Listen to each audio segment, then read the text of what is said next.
Enthalpy of combustion को represent कैसे करेंगे?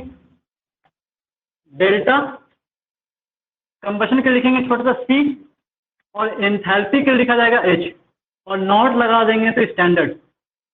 कंबशन रिएक्शन से हमेशा एनर्जी रिलीज होगा, तो रिलीज एनर्जी का वैल्यू हमेशा नेगेटिव आएगा। और रिलीज कौन करेगा, रिएक्टेंट या प्रोडक्ट? रिएक्टेंट हमेशा एनर्जी रिलीज रिएक्टेंट करेगा। एक कंबशन रिएक्शन का समझिए, और एंथैल्पी ऑफ कंबशन कब कहेंगे? जब किसी कंपाउंड को जलाया जाए, जैसे मान लीजिए ए नाम का कोई कंपाउंड है, ये सॉलिड है और ये जल रहा है, तो जलेगा कौन? जो फ्यूल होगा, जो कंबस्टिबल सब्सटेंस होगा। एक सैंड ले लिए, पत्थर, एक बालू का छोटा सा क्रिस्टल ले लिए या एक पत्थर ले लिए, वो जलेगा कभी? वो कंबस्टिबल सब्सटेंस नहीं है। तो जो कंबस्टिबल सब्सटेंस है उसको जलाया जा रहा है, और जलाने की कंडीशन है कि ऑक्सीजन के प्रेजेंस में जलाया जाए। इससे जो कंपाउंड बना, मान लीजिए AO नाम का कंपाउंड बना या AO2 नाम का कोई कंपाउंड बना, ये होना चाहिए फुल्ली ऑक्सीडाइज्ड। फुल्ली ऑक्सीडाइज कहने का मतलब बाद में उसमें और ऑक्सीडेशन पॉसिबल नहीं होना चाहिए। और जो कंपाउंड को जलाया जा रहा है वो कंपाउंड हमेशा 1 मोल होना चाहिए। 1 मोल सब्सटेंस को आपको जलाना है, कंबशन कराना है उस दौरान, और कंबशन होने के बाद जो प्रोडक्ट मिल रहा है वो फुल्ली ऑक्सीडाइज प्रोडक्ट अगर मिल रहा है, तो इससे जो भी कुछ एनर्जी रिलीज होगा उस रिलीज एनर्जी को एंथैल्पी ऑफ कंबशन कहेंगे। Enthalpy of combustion of A, compound A का, जिसका वैल्यू कुछ ना कुछ नेगेटिव आएगा, -23, -54 समथिंग, कुछ भी किलो कैलोरीज में या फिर किलो जूल पर मोल में रहेगा। अब इसका एग्जांपल है, मान लीजिए एक सब्सटेंस है मेरे पास कार्बन सॉलिड फॉर्म में, इसको जलाना है, तो कार्बन का कौन सा फॉर्म का यूज करेंगे, ग्रेफाइट या डायमंड? ग्रेफाइट को। तो ये ग्रेफाइट, शॉर्ट में लिखा जाए ग्रेफाइट या ब्रैकेट में, इसको जला रहे हैं, ऑक्सीजन के प्रेजेंस में जलाया जा रहा है। इससे दो कंपाउंड, दो प्रोडक्ट मिलता है, एक CO मिलता है कार्बन मोनोऑक्साइड और एक कार्बन डाइऑक्साइड। कार्बन मोनोऑक्साइड अगर मान लीजिए है तो इसमें और ऑक्सीजन एडिशन पॉसिबल है कि नहीं है? हो के कितना बन जाएगा, CO2। तो इसमें और ऑक्सीजन पॉसिबल है ऐड करना। तो ये अगर CO मान लीजिए प्रोडक्ट बनता है तो वो फुल्ली ऑक्सीडाइज नहीं कहलाएगा, क्योंकि उसमें और एडिशन ऑफ ऑक्सीजन पॉसिबल है, मीन्स और ऑक्सीडाइज हो सकता है। CO2 में और ऑक्सीजन ऐड हो सकता है क्या? CO3 बनता है क्या? नहीं बनता है।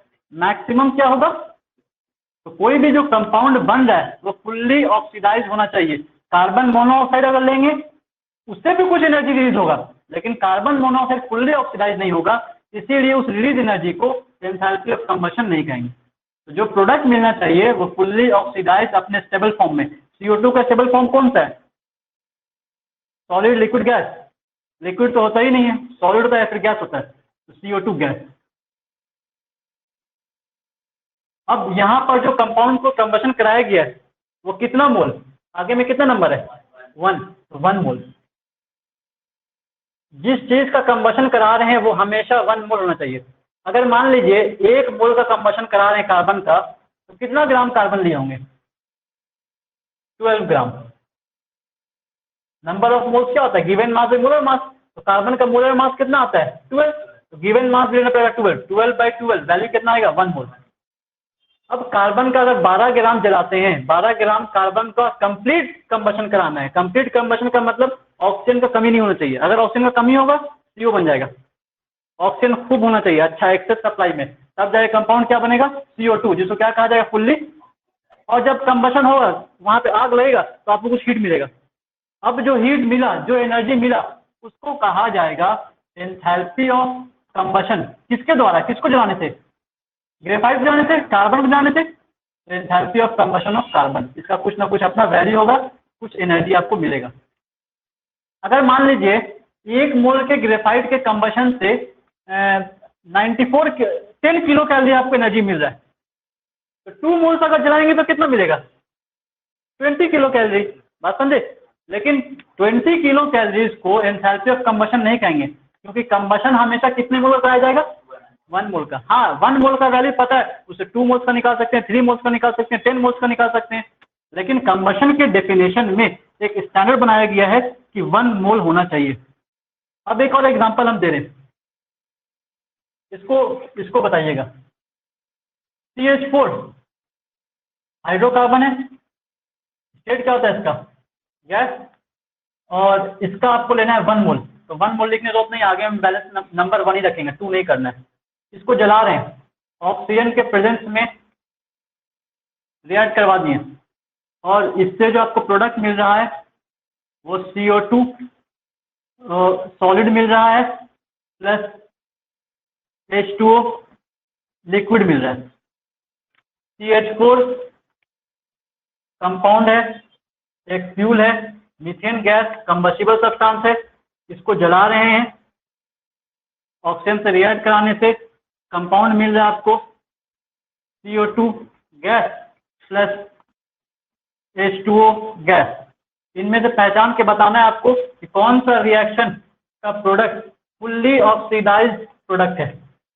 CH4 gas plus O2 gas, और इससे जो कंबशन करवाएं, इससे आपको मिल गया carbon solid plus H2O liquid. उसी तरीके से एक और रिएक्शन लिख दे रहे हैं हम, CH4 गैस है प्लस ऑक्सीजन से उसका कंबशन कराया गया, इस कंबशन से CH3COOH मिला प्लस साथ में H2 CH3, ये आपको मिला सॉलिड गैसियस फॉर्म में, और H2 ये आपको मिला गैसियस फॉर्म में। और एक लास्ट रिएक्शन लिख रहे हैं, CH4 gas plus O2 gas, product मिल रहा है आपको CO2 gas plus H2O liquid. कौन सा इसमें रिएक्शन है जो enthalpy of combustion of methane कहलाएगा? क्या ये वाला reaction enthalpy of combustion of methane कहलाएगा? तो आपको सबसे पहले डेफिनेशन के साथ चेक करना है, जिस चीज को जलाया जा रहा है 1 मोल है कि नहीं है। 1 मोल है तो सब्सटेंस 1 मोल है, ये डेफिनेशन फिट आ जा रहा है।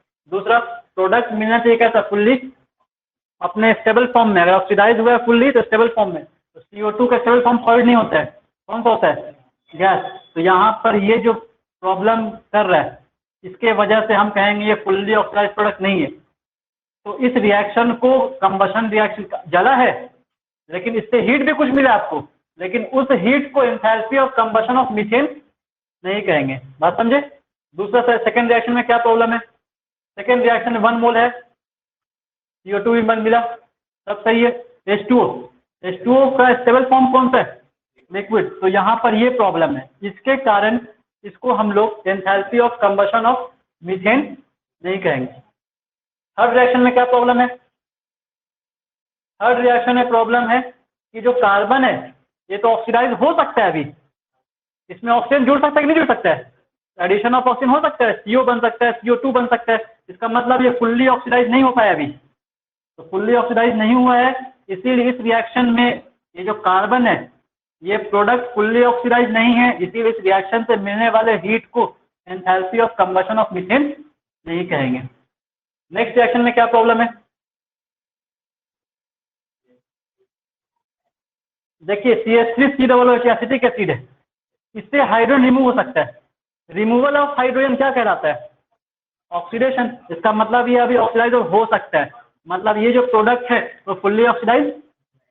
बात समझे? तो साथ में क्या मिल रहा है, H2। तो H2 में भी तो ऑक्सीडेशन पॉसिबल है, कैसे, H2O, अगर इसमें ऑक्सीजन ऐड हो रहा है तो H2O बनेगा, addition of oxygen means oxidation हो रहा है, इसका मतलब H2 का अभी ऑक्सीडेशन पॉसिबल है, इसका मतलब ये फुल्ली ऑक्सीडाइज नहीं हुआ है, अभी पॉसिबल है ऑक्सीडेशन। तो इसमें भी ऑक्सीडेशन पॉसिबल है, इसका मतलब ये अपने आप में खुद प्रॉब्लम है, तो फुल्ली ऑक्सीडाइज नहीं हुआ, और साथ साथ ये भी जो प्रोडक्ट है ये भी फुल्ली ऑक्सीडाइज, इसीलिए इसको भी एंथैल्पी ऑफ कंबशन रिएक्शन नहीं कहेंगे, enthalpy of combustion of methane नहीं कहेंगे। एक बात आपको बता दें, जब ये जलेगा, ये प्रोडक्ट मिलेगा तो उससे कुछ ना कुछ एनर्जी मिलेगा, उस एनर्जी को enthalpy of combustion of methane नहीं कहेंगे, समथिंग कुछ एनर्जी कह देंगे, उतना हीट एनर्जी मिला बस।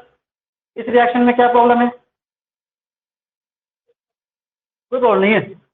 ये रिएक्शन मीथेन को कंबशन कराया गया, ऑक्सीजन के प्रेजेंस में, गैस के प्रेजेंस में CO2 मिला अपने फुल्ली ऑक्सीडाइज प्रोडक्ट में, स्टेबल फॉर्म में भी है। हाइड्रोजन का फुल्ली ऑक्सीडेशन H2O और स्टेबल फॉर्म भी। हाँ, तो ये जो रिएक्शन है ये रिएक्शन सही है, ये रिएक्शन गलत हो गया, ये भी रिएक्शन गलत हो गया, ये भी रिएक्शन, ये भी रिएक्शन। इसका मतलब इस रिएक्शन में जो मिलने वाला एनर्जी है उसको enthalpy of combustion of methane कहा जाएगा, समझे। और इससे जो एनर्जी मिल रहा है उसका वैल्यू कुछ नेगेटिव साइन में आएगा, क्योंकि जो कंबशन रिएक्शन है वो एक एक्सोथर्मिक फिनोमेना है। ये एक एक्सोथर्मिक फिनोमेना होता है, हमेशा हीट रिलीज होगा, और जब भी हीट रिलीज होगा तो रिलीज एनर्जी का वैल्यू नेगेटिव में लिखते हैं, ठीक है। समझ में आया एंथैल्पी ऑफ कंबशन का मतलब। अच्छा, दूसरा रिएक्शन, ये जो enthalpy of combustion of carbon हम लिखे हैं, ये एंथैल्पी ऑफ फॉर्मेशन के डेफिनेशन में भी फिट हो रहा है। एंथैल्पी ऑफ फॉर्मेशन का मतलब बताए थे, एंथैल्पी ऑफ फॉर्मेशन का क्या मतलब था, कोई कंपाउंड का फॉर्म कर रहे हो आप और वो कंपाउंड का फॉर्मेशन 1 मोल करना है। इस रिएक्शन में अपने आप देखिए तो CO2 बन रहा है कि नहीं बन रहा है, CO2 का फॉर्मेशन हो रहा है, कितने मोल हो रहा है, 1 मोल हो रहा है। तो CO2 का 1 मोल का फॉर्मेशन हो रहा है, और किससे हो रहा है, उसके अपने स्टेबल फॉर्म ऑफ एलिमेंट होना चाहिए। तो इसका स्टेबल फॉर्म ऑफ एलिमेंट कौन है, कार्बन और ऑक्सीजन। कार्बन और ऑक्सीजन से हो रहा है, जो लास्ट क्लास पढ़े थे। कार्बन का स्टेबल फॉर्म कौन होना चाहिए, ग्रेफाइट, और ऑक्सीजन का स्टेबल फॉर्म O2 गैस। तो ये वाला रिएक्शन अपने आप में एंथैल्पी ऑफ कंबशन के डेफिनेशन में फिट हो रहा है, और ये वाला reaction enthalpy of formation of CO2 के डेफिनेशन में फिट हो रहा है। मतलब इस रिएक्शन से मिलने वाले एनर्जी को या तो enthalpy of combustion of graphite कहिए या फिर enthalpy of formation of CO2 कहिए, दोनों बात एक ही है। बात समझे, क्योंकि एक ही रिएक्शन अलग अलग डेफिनेशन में फिट हो सकता है। वैसे एक दो एग्जाम्पल और हम दे रहे हैं, उसमें आपको पहचान के बताना है कि एंथैल्पी ऑफ फॉर्मेशन में फिट हो रहा है कि एंथैल्पी ऑफ कंबशन में फिट हो रहा है, enthalpy of formation of CO2। Reaction है, लिख रहे हैं हम, इसको बताइएगा किस डेफिनेशन में फिट हो रहा है। H2 गैस, O2 गैस मिल रहा है H2O लिक्विड, ठीक है। टू लगा दिए या इधर टू नहीं लगाइए, इधर लगाइए। हाँ, बैलेंस हो गया ना। रिएक्शन जब तक बैलेंस नहीं हो गलत हो जाएगा रिएक्शन। रिएक्शन बैलेंस होना चाहिए, स्टेट भी लिखना मैंडेटरी है, स्टेट भी रहना चाहिए। अब इस रिएक्शन में जो एनर्जी मिला उस एनर्जी को कौन सा नाम देंगे, फॉर्मेशन या कंबशन।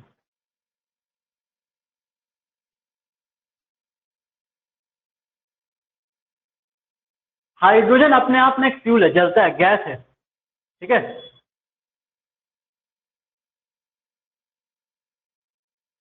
वो 10th क्लास में रिएक्शन नहीं सुनियो, एसिड का रिएक्शन, डाइल्यूट एसिड का रिएक्शन जिंक से, तो हाइड्रोजन गैस इवॉल्व होता है। मोमबत्ती लेके आइए, पॉप ऑफ साउंड वाला रिएक्शन, तो हाइड्रोजन जल जाता है, कंबशन होता है, तो फ्यूल है वो, कंबशन होता है। और 12th क्लास में आपको पढ़ाएंगे हाइड्रोजन से बना हुआ एक फ्यूल सेल, उसका सेल भी बनता है, बैटरी बनता है, क्योंकि वो फ्यूल है, जलता है, और बहुत एडवांटेज है उसका। हाइड्रोजन का कंबशन कराया गया, कंबशन का क्या मतलब होता है, ऑक्सीजन के प्रेजेंस में जला देना। ऑक्सीजन के प्रेजेंस में रिएक्शन करवा रहे हैं, तो उससे जो प्रोडक्ट है वो H2O मिला। क्या जो प्रोडक्ट मिला है वो फुल्ली ऑक्साइड है, हाइड्रोजन का ऑक्सीडेशन हो गया, एडिशन ऑफ ऑक्सीजन हो गया, तब ना H2O बना।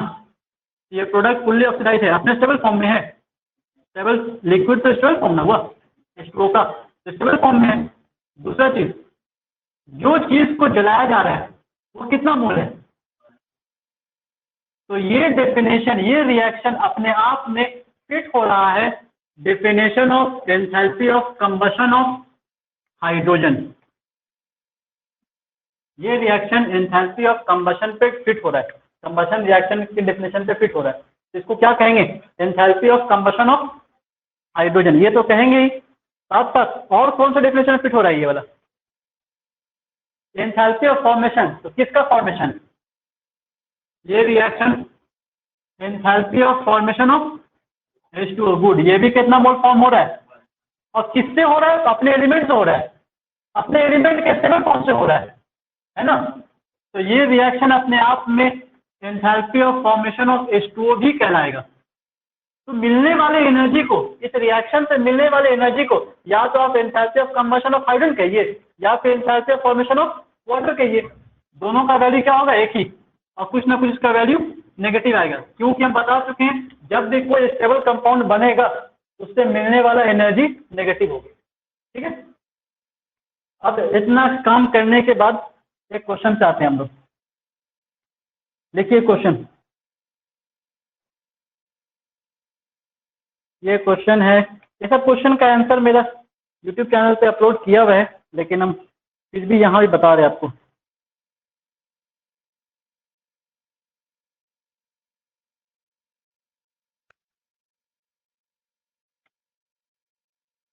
क्वेश्चन है कंबशन रिएक्शन पर ही। Calculate the standard enthalpy of formation. ये सब स्टैंडर्ड रिएक्शन है, ठीक है। मान के चलिए इससे मिलने वाला ये जो रिएक्शन हो रहा है SATP पे हो रहा है। SATP मतलब standard ambient condition of temperature and pressure, जहाँ पे प्रेशर कितना होगा 1 atm या 1 bar और टेम्परेचर कितना होगा 25 डिग्री सेल्सियस। IUPAC जो international union of pure and applied chemistry, वो रूल बना के रखा है पूरे वर्ल्ड में। कहीं पर भी आपको केमिस्ट्री का लैब खोलना है तो वहाँ पे प्रेशर होना चाहिए 1 atm और टेम्परेचर होना चाहिए कितना 25। अब रांची ऐसा एनवायरमेंट में 25 ऑलमोस्ट हमेशा रहता ही है। बहुत गर्मी पड़ा 25 से ज़्यादा चला गया, बहुत ठंडा पड़ा 25 से कम हो गया। अभी भी अगर रूम टेम्परेचर देखिएगा तो 24.7 मिलेगा, तो लगभग टेम्परेचर 25 ही रहता है रांची का। तो यहाँ तो प्रॉब्लम नहीं है, लेकिन जहाँ ये चीज़ प्रॉब्लम है वहाँ आपको क्या करना पड़ेगा, एटमॉस्फेयर को एयर कंडीशन बनाना पड़ेगा, अपना लेबोरेटरी को एयर कंडीशन बनाना पड़ेगा। कोई सा भी स्कूल एयर कंडीशन वाला है? लैब में आप लोग एयर कंडीशन लगा हुआ एकदम AC लगा हुआ है अच्छे से, फुल्ली AC मेंटेन है 25। रिएक्शन तो कराया जाता है लैब में, लेकिन 25 पर नहीं कराया जाता है। तो बड़ा बड़ा और सब कोई स्कूल होगा तो होगा जहाँ पे ऐसा मेंटेन है, हम तो इंजीनियरिंग कॉलेज में भी नहीं देखे ऐसा। लिखिए react question, calculate the standard enthalpy of formation of methanol. Methanol क्या होता है? CH3OH लिक्विड फॉर्म में। Calculate the standard enthalpy of formation of methanol from the following data. From the following data. Question का data दिया हुआ है, question हम लिख रहे हैं। Enthalpy of formation of methanol बताना है, मीन्स आपको निकालने बोल रहे हैं enthalpy of formation of methanol. Methanol का फॉर्मूला क्या हो जाएगा? CH3OH। इसका वैल्यू निकालने बोला है, और जो डेटा दिया हुआ है उस डेटा में पहला डेटा है कि CH3OH का रिएक्शन है, CH3OH लिक्विड फॉर्म में, इसका कंबशन कराया गया है, और कंबशन कराने से 3/2 ऑफ O2 गैस, इसका कंबशन कराने से जो प्रोडक्ट मिला है वो CO2 प्लस H2O। तो CO2 भी गैस है और H2O लिक्विड है, और इस रिएक्शन का जो वैल्यू है उसको नाम रखा है सिंपली एंथैल्पी ऑफ रिएक्शन, और इससे जो मिलने वाला एनर्जी है उसका वैल्यू है -726। इस रिएक्शन से मिलने वाला एनर्जी का वैल्यू है -726। यूनिट क्या है? किलो जूल पर मोल।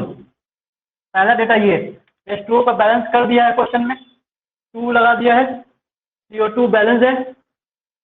पहला डेटा ये दिया हुआ है। दूसरा डेटा दिया हुआ है कार्बन सॉलिड ग्रेफाइट, इसका ऑक्सीजन से रिएक्शन करवा करके CO2 बना दिया है गैस, और इसका भी वैल्यू दिया हुआ है, enthalpy of combustion of graphite करके, इसका वैल्यू दे दिया है, इसका वैल्यू दे दिया है -393 किलो जूल पर मोल, सब किलो जूल पर मोल में। और तीसरा डेटा दे दिया है कि H2 जो गैस है, half moles of O2 gas से कंबशन हो करके H2O लिक्विड बना रहा है।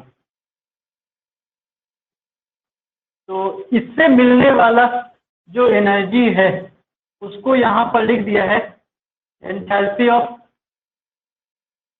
फॉर्मेशन ऑफ H2O, और इससे मिलने वाला एनर्जी का वैल्यू है -286 किलो जूल पर मोल। तो सबका वैल्यू जो है वो इसी यूनिट में। बस निकालने क्या बोल दिया, enthalpy of formation of methanol. याद करिए, enthalpy of formation of methanol किसी का भी कोई सा भी रिएक्शन अगर लिखा हुआ है, उस रिएक्शन से मिलने वाले एनर्जी को एंथैल्पी ऑफ फॉर्मेशन के टर्म में लिखा जा सकता है। कैसे लिखते हैं, enthalpy of formation of product. याद आ रहा है, लास्ट पढ़े थे, minus enthalpy of formation of reactant, summation sigma लगाए हैं, मतलब जितना भी है सारे का। अब यहां से पहले ना कुछ चीज समझना है, ये जो रिएक्शन है ये डेफिनेशन में दिया हुआ है, ठीक है। बताइए तो ये रिएक्शन किस डेफिनेशन में फिट हो रहा है, एंथैल्पी ऑफ फॉर्मेशन में या एंथैल्पी ऑफ कंबशन में? ये वाला रिएक्शन। एक चीज तो क्लियर है, मिथेनॉल अल्कोहल फ्यूल है। देखे नहीं मूवी में, फ्यूल से अल्कोहल का बोतल फेंक दिया, आग लग गया, लग जाता है ना, बहुत एक हेवी सीन रहता है। तो वही वाला है, अल्कोहल फेंक दिया, आग लग गया, तो आग लग गया इसमें मतलब फ्यूल है, जलता है।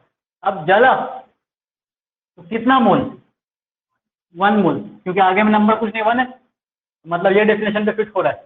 दूसरा डेफिनेशन क्या है, दूसरा क्राइटेरिया है इसका कि फुल्ली ऑक्सीडाइज्ड प्रोडक्ट होना चाहिए अपने स्टेबल फॉर्म में। तो कार्बन का फुल्ली ऑक्सीडाइज्ड प्रोडक्ट CO2 सही है।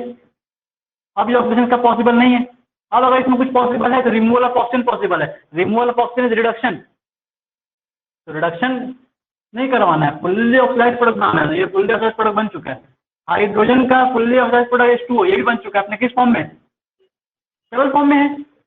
तो ये रिएक्शन अपने आप में enthalpy of combustion of methanol भी है। समझेगा कह रहे हैं। दूसरा रिएक्शन बताइए, दूसरा रिएक्शन किस रिएक्शन पे बेस्ड है, enthalpy of combustion of graphite तो कह ही सकते हैं इसको, साथ साथ तो एक और चीज कह सकते हैं, enthalpy of formation of CO2, enthalpy of formation of CO2 भी इसको कहा जा सकता है, क्योंकि एंथैल्पी ऑफ फॉर्मेशन के डेफिनेशन में भी फिट हो रहा है। अभी इसमें भी तो CO2 बन रहा है, लेकिन इस रिएक्शन को एंथैल्पी ऑफ फॉर्मेशन CO2 नहीं कहेंगे, क्योंकि फॉर्मेशन रिएक्शन पे ये डेफिनेशन में फिट नहीं हो रहा है। ये वाला फिट हो रहा है, चलिए कहेंगे इस रिएक्शन को क्या कह सकते हैं। अभी तो लिखें, enthalpy of combustion of hydrogen कहिए या enthalpy of formation of water कहिए, वही ना है। अभी एंथैल्पी ऑफ फॉर्मेशन के टर्म में दिया हुआ है, इसको एक और टर्म में लिखा सकता है, किससे, एंथैल्पी ऑफ कंबशन के टर्म में लिखा सकते हैं। दूसरा चीज, अब इसमें एक चीज हमको करना है कि इससे हमको वैल्यू निकालना है, क्वेश्चन में इतना डेटा से यूज करके enthalpy of formation of CH3OH निकालना है। क्या करेंगे कि निकल जाए। तो ये जो रिएक्शन है, इस रिएक्शन से मिलने वाला एनर्जी इतना फिक्स है, इतना एनर्जी मिल रहा है पर मोल में। इस एंथैल्पी ऑफ रिएक्शन को, इस रिएक्शन को सारे के एंथैल्पी ऑफ फॉर्मेशन के टर्म में लिख देंगे। कैसे लिखेंगे, देखिए इस रिएक्शन को लिख रहे हैं, इस रिएक्शन को enthalpy of reaction is equal to enthalpy of formation of product. Product में कौन कौन है, इस रिएक्शन का प्रोडक्ट कौन है, तो enthalpy of formation of CO2 कितना मोल? 1 मोल। तो आगे 1 कुछ करने की जरूरत नहीं है। Plus enthalpy of formation of product और है ना, प्रोडक्ट कितना भी उसका सम करना है, तो इसमें 2 प्रोडक्ट है, दोनों का लिखिए। तो enthalpy of formation of H2O, और H2O का कितना मोल है? 2 मोल। तो ये फॉर्मेशन 1 मोल का करते हैं, एक्चुअल में 2 मोल्स है, 2 से मल्टीप्लाई कर देंगे। एक टॉफी का दाम 10 रुपया, 2 का कितना होगा? 20 रुपया, 2 से मल्टीप्लाई कर दिए। तो बस वही काम यहाँ पे कर रहे हैं। ये हो गया enthalpy of formation of product minus, अब क्या करना है? एंथैल्पी ऑफ फॉर्मेशन ऑफ, तो enthalpy of formation of reactant, reactant में पहचानिए कौन कौन सा है? Enthalpy of formation of reactant, reactant में पहला कौन है? हाँ, तो इसका लिख दिए। Plus enthalpy of formation of, तो enthalpy of formation of O2। आपको हम बता चुके हैं कि enthalpy of formation of stable element, इसका वैल्यू कितना होता है? 0। O2 का तो वैल्यू 0 ले लेंगे। एंथैल्पी ऑफ रिएक्शन देखिए दिया हुआ है कितना? -726 किलो जूल पर मोल। Enthalpy of formation of CO2 दिया था एक्चुअल में कंबशन के टर्म में। हम लोग समझें कि ये रिएक्शन अपने आप में फॉर्मेशन का भी रिएक्शन है, तो इससे हमको समझ में आ गया कि ये डेटा ग्रेफाइट का कंबशन का भी है और ये डेटा फॉर्मेशन ऑफ CO2 का भी है। तो enthalpy of formation of CO2 दे दिया कितना? -393 plus enthalpy of formation of H2O तो दिया ही रहा है -286। तो कितने मोल का? 1 मोल का। यहाँ कितना मोल्स है? तो 2 से मल्टीप्लाई करके लिखेंगे। ठीक है, ये चीज किसका निकला? प्रोडक्ट का। Minus enthalpy of formation of methanol, इसका वैल्यू निकाल नहीं है, अननोन वैल्यू है, तो इसको ऐसे ही रहने देते हैं। सिंपली हो गया अपने आप में एक तरह का इक्वेशन। x प्लस वाई का वैल्यू कुछ दिया हुआ है, x वाई का वैल्यू दिया हुआ है, x निकालिए। इसका वैल्यू कितना लेंगे? इसका वैल्यू कितना आता है? 0। ये तो 0 आ गया, 0 प्लस दिस यही आ जाएगा। इसका साइन क्या है? माइनस, इधर भेज देंगे तो इधर जो वैल्यू आ जाएगा वो होगा enthalpy of formation of CH3OH। इन सबको ऐड करके माइनस में कुछ वैल्यू आएगा और इस वैल्यू को उधर भेज देंगे तो प्लस में, तो प्लस में आ रहा है 726 और माइनस में इन दोनों को सम करके बताइए कितना आ रहा है। जो वैल्यू फाइनली आएगा वो आंसर किलो जूल पर मोल में होगा और वही उसका आंसर होगा।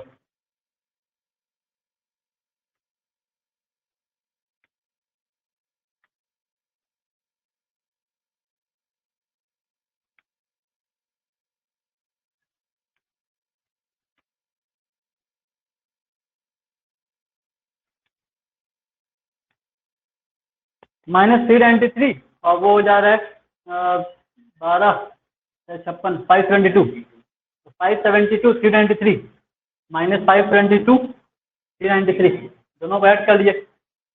726 तो बड़ा ही आ रहा है, नेगेटिव वैल्यू आएगा, नेगेटिव आ रहा है। आंसर में है इसका -293 965 आ रहा है माइनस, हाँ इसका आ रहा है 965 और इसको सॉल्व करें तो कितना आ जाएगा? 15 9 और ये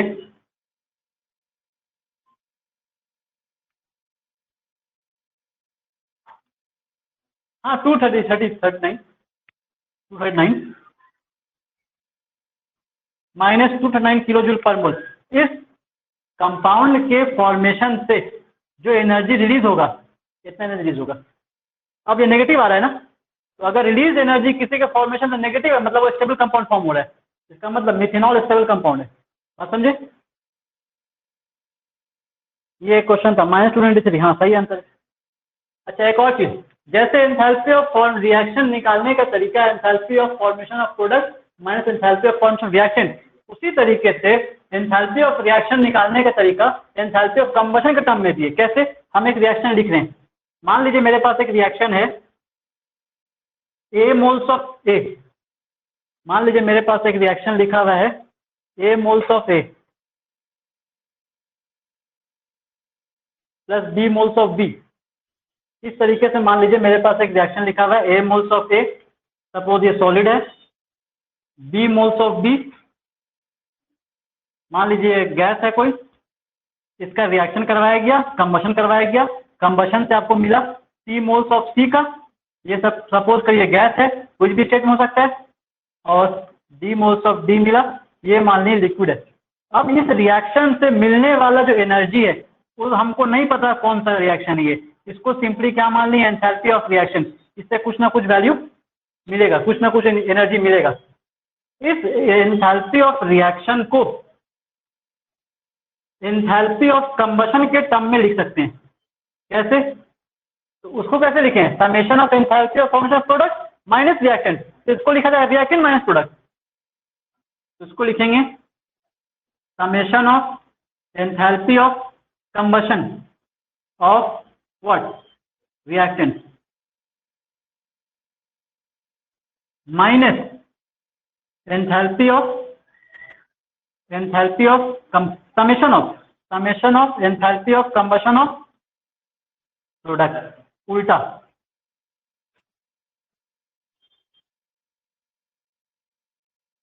सब में नॉट लगा देंगे तो क्या हो जाएगा, स्टैंडर्ड।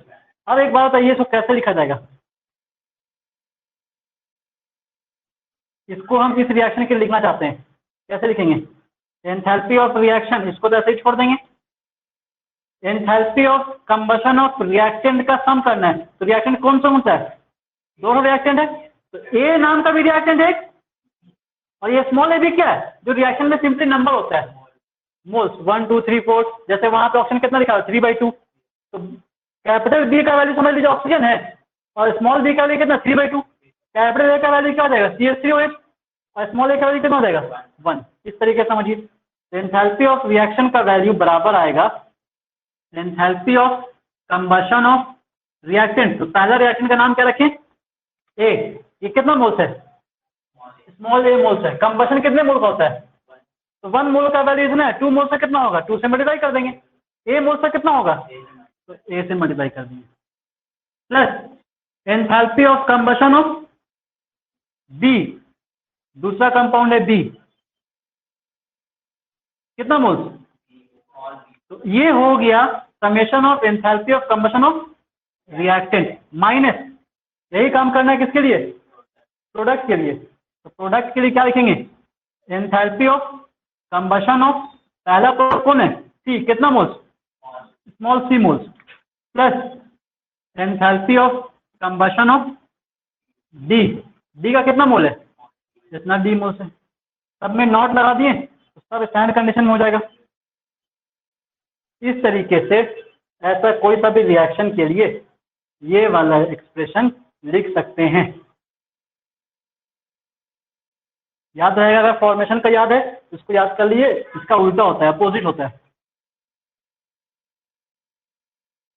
फॉर्मेशन के हिसाब से इसका अपोजिट होता है, जो उसका होता है वो इसका नहीं होता है, ये वाला मेन लाइन है, ठीक है। ये वाला कोई से भी रिएक्शन में अगर कंबशन के टर्म में, ये सारा डेटा मान लीजिए कंबशन के टर्म में दिया हुआ है, कंबशन के टर्म में, तब यहाँ पर कंबशन वाला फॉर्मूला लगा सकते थे, फॉर्मेशन के टर्म में अगर दे रहा है तो फॉर्मेशन डेटा लगा देंगे।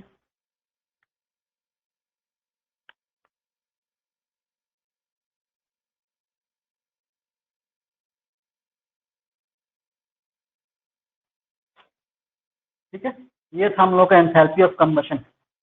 इसका एक फोटो ले लेते हैं, ग्रुप में भेज देंगे। मोबाइल रखते बाबू आप, आपको एक व्हाट्सएप नंबर दे देना, उसमें आपको ग्रुप में ऐड कर देंगे, सारा नोट्स उसमें आपको मिल जाएगा, इतना लंबा लिखने का जरूरत भी नहीं पड़ेगा।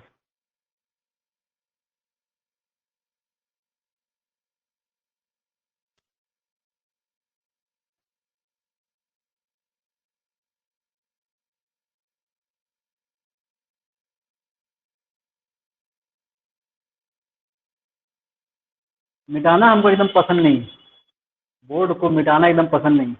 अब एक हम मॉडल बना के रखे हुए हैं डबल बोर्ड का, डबल बोर्ड का कैसा मॉडल, एक बोर्ड यहाँ एक बोर्ड वहाँ रहेगा। अब वहाँ लिखोगे कैसे,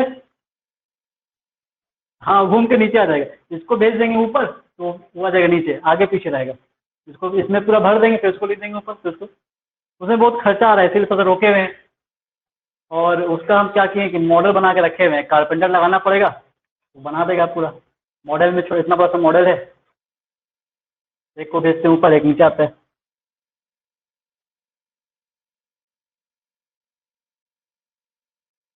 एंथैल्पी ऑफ कंबशन के बाद सेकंड वाले में आते हैं, एंथैल्पी ऑफ फेज ट्रांजिशन। तो देख लिए थे, स्टेट जब चेंज करता है तो क्या एनर्जी रिलीज होगा, ये तो देख लिए थे। सब्लिमेशन, एंथैल्पी ऑफ, हाँ ये वाला हो गया था। एक आते हैं हेस लॉ, छोटा सा हेस लॉ, ये पहले खत्म कर देते हैं, इतना सन हो जाएगा।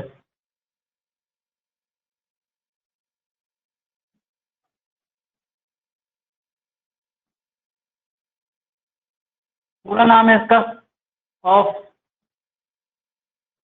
Constant heat summation.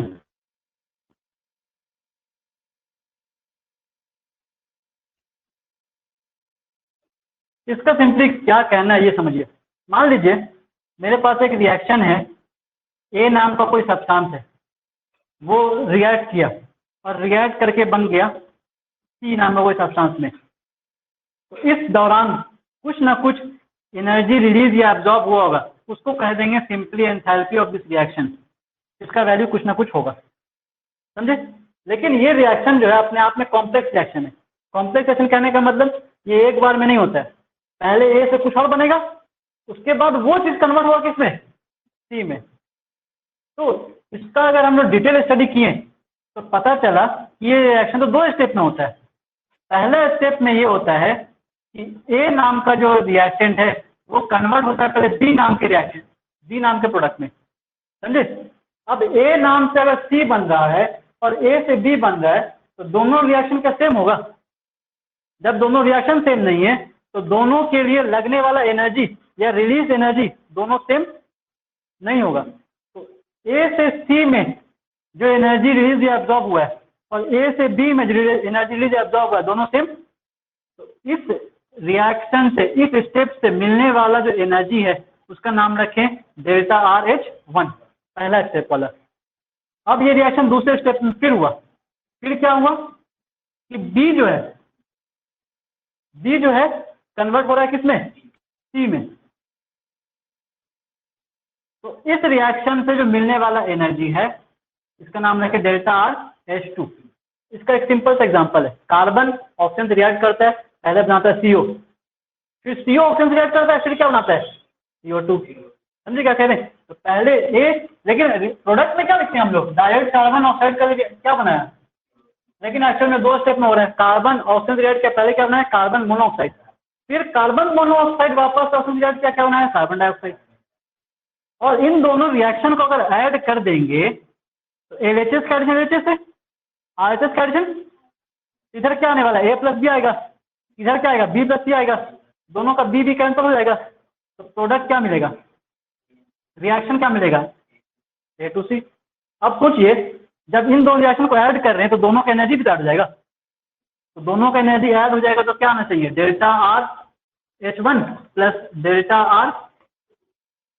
और इस रिएक्शन से मिलने वाला एनर्जी का पहले नाम क्या रखे थे हम लोग, इसका मतलब ये जो वैल्यू है अपने आप में बराबर होना चाहिए किसके, डेल्टा R।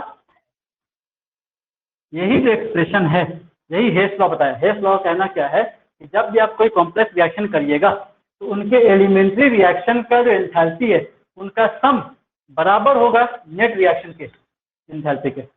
बात समझे, जो कि मान लो इस रिएक्शन से मिलने वाला एनर्जी 10 यूनिट का है, पहले स्टेप से मिला हमको 3 यूनिट, दूसरे स्टेप से मिल रहा है कितना, 7 यूनिट, तो दोनों का सम इसके बराबर नहीं आ रहा है। बस यही चीज था, यही हेस लॉ। इसको कहीं पे छोटा सा नोट कर लीजिए, या किसी के पास एक मोबाइल लिए हो तो उसका छोटा सा फोटो खींच लो, ग्रुप में डाल देना, अब दोबारा से उसको हम हटा नहीं रहे। एंथैल्पी ऑफ कंबशन मिटा रहे हैं और नेक्स्ट वाले में आते हैं। नेक्स्ट टाइप का एंथैल्पी, एंथैल्पी ऑफ एटोमाइजेशन।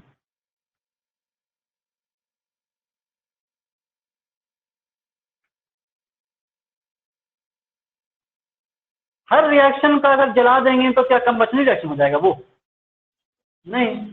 लेकिन हम लोग तो सिर्फ पढ़े हैं जलने वाला रिएक्शन क्या होता है, कंबशन रिएक्शन। एक्चुअल में जलने वाला रिएक्शन कंबशन रिएक्शन ही होगा, लेकिन उससे मिलने वाला एनर्जी एंथैल्पी ऑफ कंबशन नहीं कहलाएगा। बात समझे?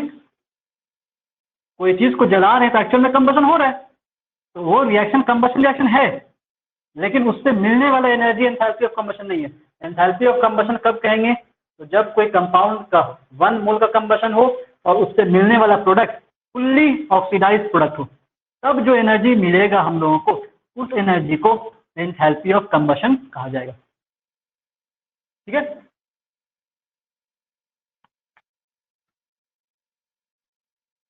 दूसरे टॉपिक में आते हैं।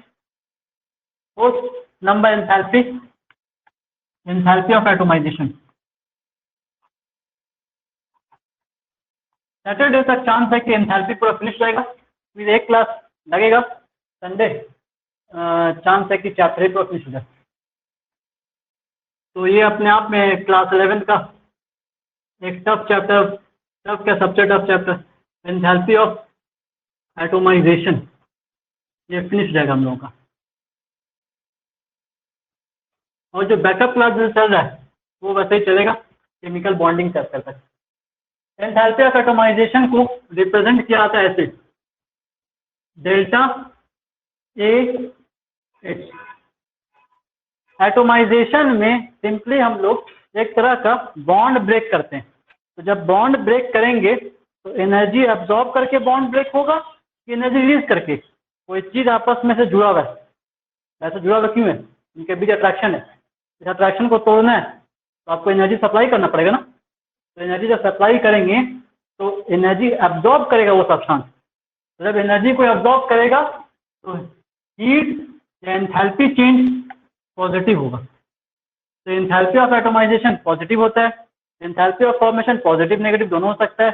अगर स्टेबल कंपाउंड नहीं बन रहा है तो पॉजिटिव आएगा, स्टेबल कंपाउंड बन रहा है तो नेगेटिव आएगा।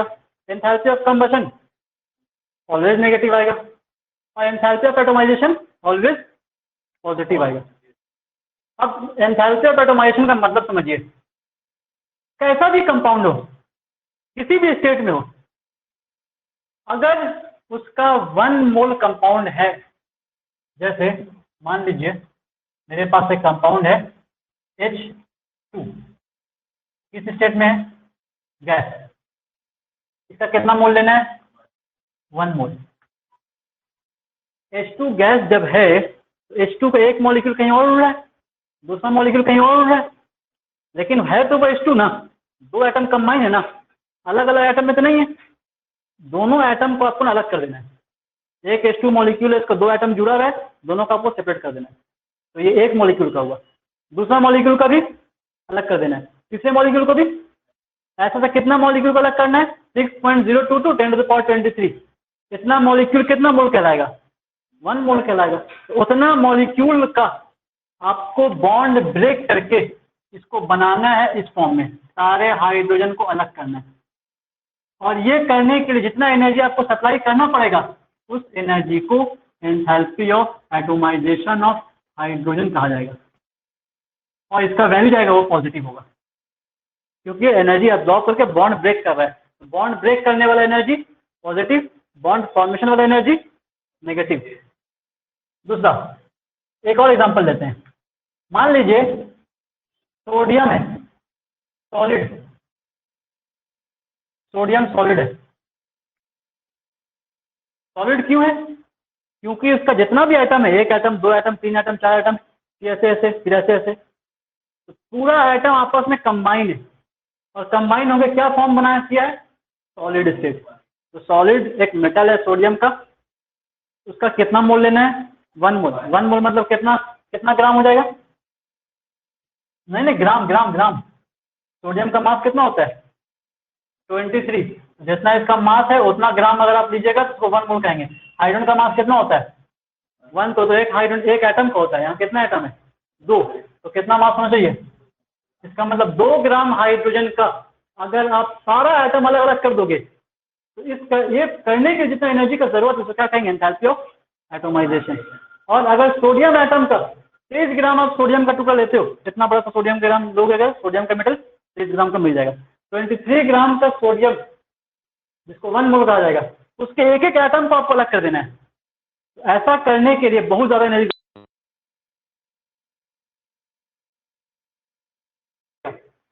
किस स्टेट में चल जाएगा? लिक्विड स्टेट में। लिक्विड में जाने के बाद वो वेपर बनाएगा। समझे क्या कह रहे हैं? तो फाइनली जब वेपर बनेगा तो उसका स्टेट क्या लिखिएगा? और जब गैस बनेगा तो सोडियम का एक एटम यहाँ तो दूसरा एटम यहाँ होगा, तीसरा एटम नहीं होगा, चौथा एटम नहीं होगा, सोडियम का एटम यहाँ है, दूसरा वहाँ है, सब सेपरेट हो गया ना। तो जब सब एटम सेपरेट हो गया तो जब हर एटम इंडिविजुअल हो गया तो इस फिनोमिना को क्या कहा जाएगा? वन मोल का ये काम किए हैं तो उसके लिए जितना एनर्जी का जरूरत है उसको कहा जाएगा enthalpy of atomization of sodium. देखिए तो अपने आप में ये जो एनर्जी है, ये जो रिएक्शन है, अपने आप में सब्लिमेशन रिएक्शन तो नहीं दिख रहा है। सॉलिड से डायरेक्ट कन्वर्जन किसमें? सब्लिमेशन रिएक्शन हो गया ना। तो इसको चाहे तो आप enthalpy of atomization of sodium कहिए या फिर एंथैल्पी ऑफ सब्लिमेशन ऑफ, मतलब हम बताना चाह रहे हैं कि एक रिएक्शन का अलग नाम हो सकता है, enthalpy of combustion of hydrogen कहिए या enthalpy of formation of water कहिए। उसी तरीके से इसको भी enthalpy of atomization of sodium कहिए, एक ही बात होगी। मान लीजिए कंपाउंड ऐसा है, इसके लिए आपको बताना है CH4 एक मीथेन एक गैस है, इसके लिए हमको enthalpy of atomization of methane लिखना है। प्रोडक्ट क्या लिखेंगे? प्रोडक्ट क्या लिखें? इस रिएक्शन को हम enthalpy of atomization of methane कह सकें। मीथेन का सबसे पहले तो 1 मोल लेना है। 1 मोल मीथेन का मतलब कितना ग्राम हो जाएगा? कार्बन 12, 4 हाइड्रोजन 4, 12 प्लस 4 16 ग्राम। 16 ग्राम अगर मीथेन गैस आप लीजिएगा तो उसको 1 मोल मीथेन गैस कहा जाएगा। 1 मोल मीथेन गैस में जितना भी एटम है सारे एटम को क्या कर देना है? अलग। ये जो फिनोमेना है क्या कहा जाएगा? एटोमाइजेशन। और 1 मोल का कहेंगे तो जितना एनर्जी की जरूरत है उसका कहेंगे enthalpy of atomization of CH4 methane. तो आप इसको एंथैल्पी ऑफ एटोमाइजेशन के टर्म में लिखिए। क्या करेंगे? सारे एटम को अलग करना है। कौन कौन सा एटम है इसमें? तो कार्बन का एक एटम अलग होना चाहिए। किस फॉर्म में? सॉलिड फॉर्म में, गैस फॉर्म में। प्लस हाइड्रोजन भी किस फॉर्म में? कितना हाइड्रोजन मिलेगा? समझे? अब ये जो एक्चुअल में जो कार्बन मिला, ये कार्बन का 12 ग्राम होगा और ये हाइड्रोजन का 4 ग्राम होगा। ये एक्चुअल में अगर हम बोले तो 1 मोल कार्बन होगा और इसको कहें तो 4 मोल्स ऑफ हाइड्रोजन होगा। ये रिएक्शन को कहा जाएगा एंथैल्पी ऑफ एटोमाइजेशन। फिर लास्ट, आज के लिए क्या टाइम हो रहा है? टाइम बताओ जल्दी से।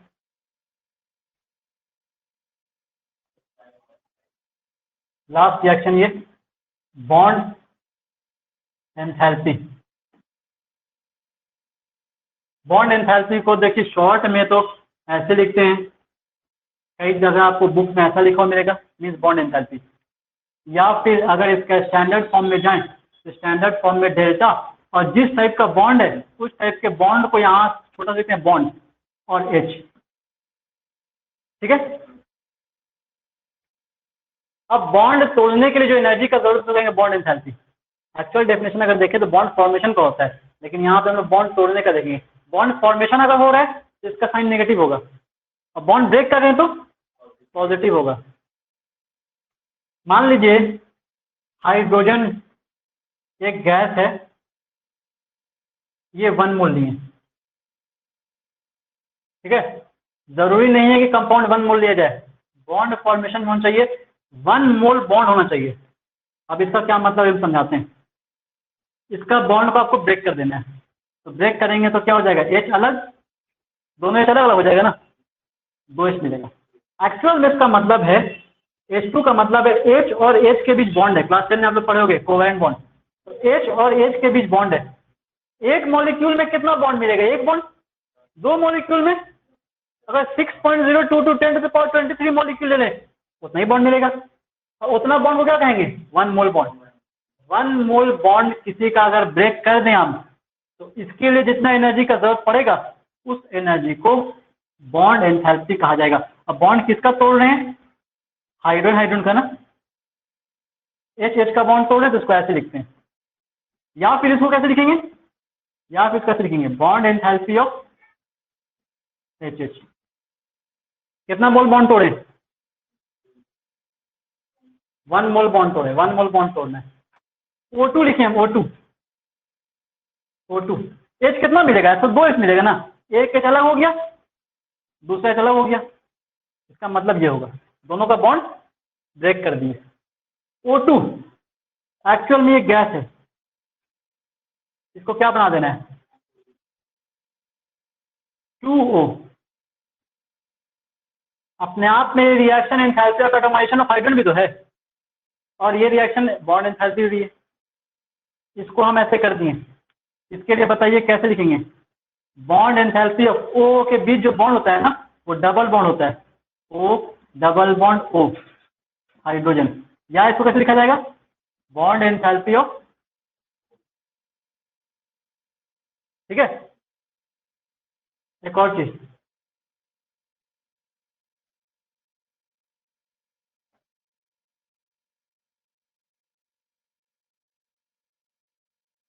एक और नापते हैं पहले। CH4 गैस, कितना मोस्ट बॉन्ड है इसमें? नहीं नहीं नहीं, ये कार्बन ऐसे, हाइड्रोजन ऐसे, हाइड्रोजन ऐसे। एक CH4 में कितना बॉन्ड है? 4 बॉन्ड है। 10 CH4 में कितना होगा? 10 इंटू 4, 4 से मल्टीप्लाई हो जाएगा ना। तो अगर हम मान लो 1 मोल CH4 लेते हैं, तो 1 मॉलिक्यूल में 4 बॉन्ड है, तो 1 मोल मॉलिक्यूल में 4 मोल बॉन्ड होगा। ये समझे बात क्या कह रहे हैं?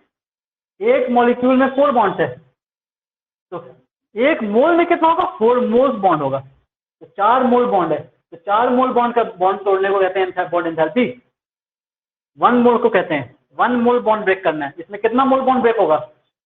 अगर मान लीजिए सब बॉन्ड ब्रेक हो जाए, ऐसा नहीं बन जाएगा, और ये प्रोसेस के दौरान सारा बॉन्ड ब्रेक कर गया ना, तो 4 मोल बॉन्ड ब्रेक किया ना, तो यहां पर लिखेंगे 4 times of bond enthalpy of CH।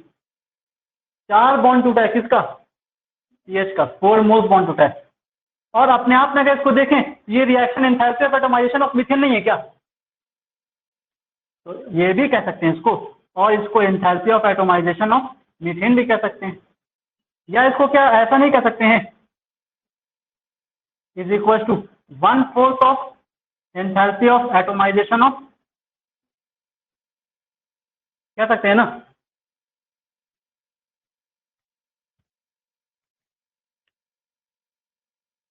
Bond enthalpy का लास्ट 2 चीज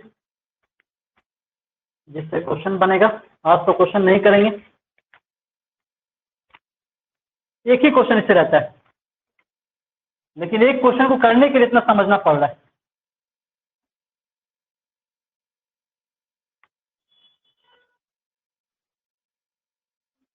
H2O लिक्विड है और ये बन गया H2O गैस। बताइए कि इसमें बॉन्ड ब्रेक हुआ है कि नहीं हुआ है? नहीं हुआ है। एक लिक्विड का पार्टिकल यहाँ है, दूसरे लिक्विड का पार्टिकल यहाँ है, कटा हुआ तो नहीं होता है? कटा हुआ है तो कौन सा शेड हो गया? सॉलिड। गैप में थोड़ा, लेकिन इतना गैप में है कि ये H2O उधर है तो दूसरा H2O उधर है, दोनों का इससे मतलब नहीं है। नहीं, ऐसा नहीं है। अगर ऐसा हो जाए तो उसका शेड क्या हो जाएगा? एक H2O कहीं और उड़ रहा है, दूसरा H2O कहीं और उड़ रहा है, इन दोनों का इससे मतलब नहीं है। ये शेड कौन सा कराएगा? गैस। लेकिन एक H2O यहाँ है, दूसरा H2O यहाँ है, तीसरा H2O यहाँ है, आपस में एक बॉन्डिंग है, वो बॉन्डिंग वीक है लेकिन बॉन्डिंग है। तो अगर 1 मोल H2O लेते हैं तो 1 मोल H2O में 1 मोल H2O का बॉन्ड मिलेगा, और ये बॉन्ड अगर आप तोड़िएगा तो वो बॉन्ड कहलाता है enthalpy of vaporization. Enthalpy of vaporization. Liquid liquid particle के बीच का बॉन्ड तोड़े तो वो किस फॉर्म में चला गया? गैस के फॉर्म में चला गया। H2O गैस है, 2 H बनाए, 1 ऑक्सीजन बनाए। हम एग्जांपल बता दे रहे हैं इसको समझाने के लिए। इसका में ऐसा बॉन्ड होता है, नाम क्या हुआ, एचओ बॉन्ड। एक मॉलिक्यूल में कितना एचओ बॉन्ड है, यहाँ एक मॉलिक्यूल में कितना सीएच बॉन्ड था, 4। तो उसको किससे मल्टीप्लाई करके लिखें। अभी इस H2O में एक मोल में कितना बॉन्ड है, 2, तो 2 से मल्टीप्लाई कर दीजिए एचओ बॉन्ड। और ये जो रिएक्शन है, नहीं ये एंथैल्पी ऑप्टिमाइजेशन नहीं कहलाएगा, इसका अपना कुछ वैल्यू होगा बस। लास्ट एक एंथैल्पी ऑफ रिएक्शन, कोई सा भी एक रिएक्शन लिखा हुआ है, मान लीजिए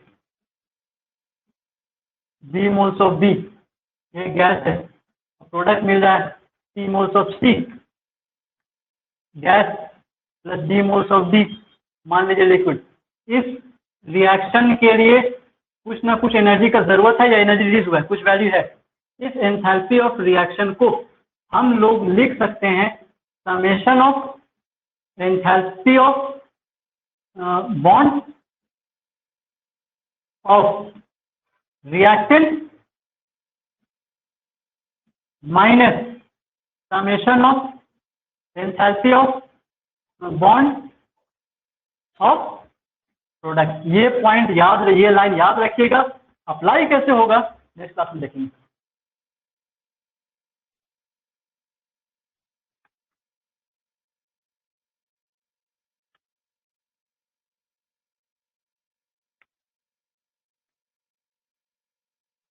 कोई मेटल है, सॉलिड है, वो मेटल गैस बन जा रहा है, उस मेटल का बॉन्ड एंथैल्पी किसके बराबर आएगा,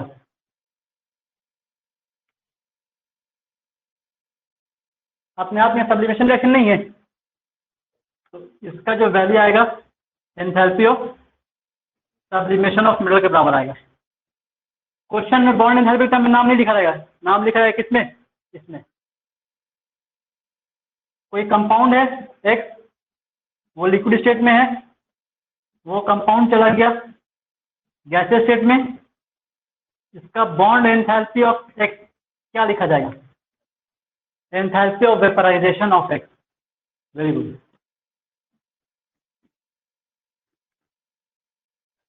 चलिए आज के लिए ओवर। नेक्स्ट क्लास वाला क्वेश्चन मिस मत करिएगा, क्वेश्चन ही करेंगे तभी ये सब क्लियर होगा। बाकी अब तक सिंपल एंथैल्पी बच गया है। एक क्लास एंथैल्पी, आधा क्लास जैसा एंथैल्पी में लगेगा और आधा क्लास क्वेश्चन में हो जाएगा। फिर 2 चीज बच गया, एक एंट्रोपी और गिब्स फ्री एनर्जी, दोनों बहुत सिंपल है।